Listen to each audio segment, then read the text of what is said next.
नमस्कार शेतकरी मित्रांनो, पुन्हा एका नवीन व्हिडिओमध्ये तुमचं सगळ्यांचं मनापासून स्वागत करतो। शेतकरी मित्रांनो, सबसिडीत बळीराजाची नाही होणार फसवणूक, शेतकऱ्यांच्या हितासाठी सरकारचा मोठा निर्णय। मित्रांनो, नेहमी शेतकऱ्यांची फसवणूक होत असते आणि अशातच आता सरकारने शेतकऱ्यांसाठी एक मोठा निर्णय घेतला आहे। तो निर्णय काय आहे ते आपण जाणून घेऊया, त्यामुळे तुम्ही हा व्हिडिओ पूर्ण बघा आणि आपल्या माझी माहिती या यूट्यूब चॅनलला सबस्क्राइब करून घ्या। शेतकरी मित्रांनो, केंद्र सरकारने इलेक्ट्रॉनिक राष्ट्रीय कृषी बाजार योजनेअंतर्गत अनुदान आणि इतर फायदे मिळवण्यासाठी आधार क्रमांक अनिवार्य केला आहे। कृषी आणि शेतकरी कल्याण मंत्रालयाने सोमवारी या संदर्भात एक अधिसूचना जाहीर केली आहे। नवीन नियमांनुसार ई-नाम योजनेअंतर्गत लाभ घेणाऱ्या शेतकरी आणि इतर भागधारकांना त्यांची ओळख पुष्टी करण्यासाठी आधार क्रमांक प्रदान करणे आवश्यक असतं। त्यामुळे ज्या व्यक्तींकडे आधार नाही त्यांना आधी आधार कार्डसाठी अर्ज करावा लागेल।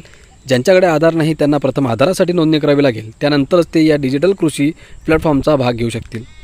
ई-नाम योजना म्हणजे काय तर मित्रांनो, ई-नाम म्हणजेच इलेक्ट्रॉनिक राष्ट्रीय कृषी बाजार हे संपूर्ण भारतातील इलेक्ट्रॉनिक व्यापार पोर्टल आहे। भारतातील कृषी बाजारपेठांना डिजिटल नेटवर्कमध्ये जोडण्यासाठी हे सुरू करण्यात आले। शेतकऱ्यांना चांगल्या किमती मिळणे, बाजारपेठ आणि राज्य पातळीवर व्यापार सुलभ करणे, तसेच आडत्यांची किंवा मध्यस्थांची भूमिका कमी करून व्यवहारातील पारदर्शकता वाढवणं हे या योजनेचं उद्दिष्ट आहे।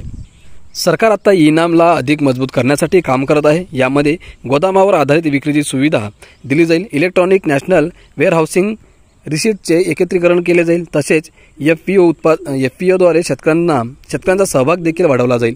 दरम्यान या योजनेत शेतकरी उत्पादक संघटना महत्त्वाची भूमिका बजावतात। प्रत्येक मंडीला 75 लाखांपर्यंत रक्कम अनुदान दिले जाते। यापैकी 30 लाख रुपये संगणक, इंटरनेट आणि चाचणी उपकरणांसाठी असतील। वर्गीकरण, प्रतवारी आणि खत उत्पादन युनिटसाठी 40 लाख रुपये दिले जातील।